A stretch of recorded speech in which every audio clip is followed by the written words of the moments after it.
আসসালামু আলাইকুম ওয়া রাহমাতুল্লাহ। আপনারা জানেন কুয়েট অর্থাৎ খুলনা ইউনিভার্সিটি, খুলনা প্রকৌশলী বিশ্ববিদ্যালয়ের ভিসিকে কীভাবে অপমান অপদস্থ করে তাকে আটক রেখে তাকে অসুস্থ করে দেওয়া হয়েছিল সেটা আপনারা জানেন। আর এটা অন্যতম কারণ হলো তিনি বিএনপিপন্থী। সামান্য একটা কারণ, ক্যাম্পাসে বা ছাত্র দলের সাথে অন্যান্য ছাত্রছাত্রীদের একটা সংঘর্ষ হয়েছিল। সেই সংঘর্ষের জেরে এই ঘটনাগুলো ঘটেছিল, এটা সকলে অবগত আছেন বা জানেন। সেটা এক পর্যায়ে যে ভিসিকে তারা বাধ্যতামূলক পদত্যাগ করতে বাধ্য করেছে, এমন একটা সিচুয়েশন ক্রিয়েট করেছিল। কে বা কারা করেছে এটাও পরোক্ষভাবে অনেকের জানা।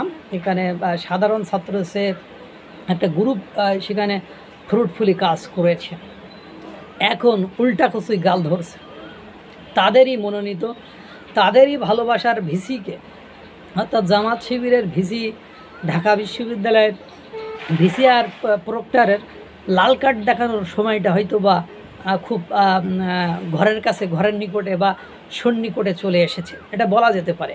কারণ আপনারা জানেন সাম্য ছাত্র দলের নেতা স্যার এফ রহমান হলের, আমি ওই স্যার এফ রহমান হলের ছাত্র ছিলাম। সেই স্যার এফ রহমান হলের ছাত্র সাম্য কে ক্যাম্পাসের ভেতরে স্টাফ করে অর্থাৎ ছুরিকাঘাত করে তাকে হত্যা করা হয়েছে।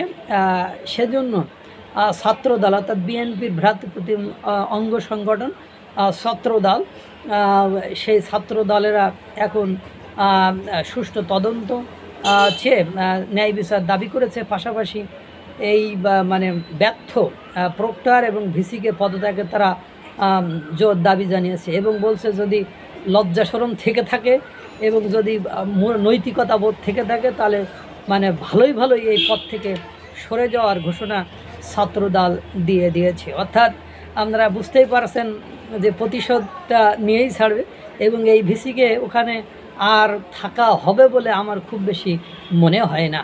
তাই আমি অনুরোধ করব যে সসম্মানে এই 36 পৃষ্ঠার সিবিধারী ভিসিকে চলে যায় উত্তম, নইলে দেখা যায় এটা কিছুদিনের মধ্যে দু একদিনের মধ্যে দেখবেন এটা একটা সংঘর্ষের রূপ নিতে পারে। কারণ প্রতিশোধ তারা নিয়েই ছাড়বে এবং আপনি জানেন সাম্য হত্যা হয়েছে, এটার কৈফিয়ত প্রশাসন কোনো রকমভাবে দিতে পারবে না। কারণ ক্যাম্পাসে এরকম ঘটনা খুব রেয়ার ঘটে। এই 5ই আগস্টের পরে 2-3টা ঘটনা এরকম ঘটেছে, কিন্তু এই ধরনের ঘটনা ক্যাম্পাসে খুব বিরল, দেখা যায় না। এখন এই ভিসি এবং প্রক্টর এদের থাকার নৈতিক অধিকার হয়তো বা এরা হারিয়ে ফেলেছে, হারিয়ে না ফেললেও তাদেরকে বাধ্যতামূলকভাবে হলেও সরিয়ে দেবে বলে মনে হচ্ছে। আল্লাহ তাআলা সকলকে ভালো রাখুক, সুস্থ রাখুক। আসসালামু আলাইকুম ওয়া রাহমাতুল্লাহ।